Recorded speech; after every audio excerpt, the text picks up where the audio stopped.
তাসকিন আহমেদ জিতলেন টি-20 ক্রিকেটে বর্ষসেরা বোলিং পারফরম্যান্সের খেতাব। জনপ্রিয় ক্রিকেট ভিত্তিক ওয়েবসাইট ক্রিকইনফো নির্বাচিত এই পুরস্কারে ভূষিত হচ্ছেন তাসকিন। বাংলাদেশ প্রিমিয়ার লিগের এক ম্যাচে 7 উইকেট বাগিয়েছিলেন ডানহাতি এই পেসার। সেই পারফরম্যান্সের স্বীকৃতি পেলেন অবশেষে।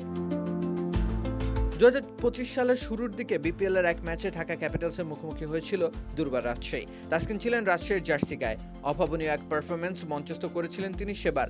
7 উইকেট বাগিয়েছিলেন ডানহাতি এই পেসার। মাত্র 19 রানের বিনিময়ে সেদিন 7 উইকেট নিজের পকেটে পুরেছিলেন তাসকিন। শুরুটা করেছিলেন লিটন দাসের উইকেট তুলে নিয়ে, এমনকি ঢাকার আক্রমণাত্মক ওপেনার তানজিদ হাসান তামিমকেও আউট করেন তাসকিন। সেদিন 9 উইকেট পতন ঘটেছিল ঢাকা ক্যাপিটালসে, যার মধ্যে 7টাই ছিল তাসকিনের দখলে। হোয়াইট প্লাস প্রো সেনসিটিভ স্কয়ারে। মাঠের বাইরেও তো আমরা এভাবে দেশপ্রেম দেখাতে পারি। তাসকিনের দুর্ধর্ষ বোলিংয়ের পরও ঢাকাকে চাপে ফেলতে পারেনি দুর্বার রাজশাহীর বোলাররা। 174 রান নিজেদের স্কোরবোর্ডে তুলেছিল ঢাকা ক্যাপিটালস। টি-20তে 7 উইকেট শিকার করা মোটেও সহজ কাজ নয়। সেই কাজে স্বীকৃতি পেয়েছেন তাসকিন। এই তালিকায় তাসকিন পেছনে ফেলেছেন নাথান শটারকে। দ্য 100 টুর্নামেন্টের ফাইনালে নাথান শটার ট্রেন্ট রকেটসের টপ অর্ডারকে ধসিয়ে দিয়েছিলেন মাত্র 7 বলের ব্যবধানে।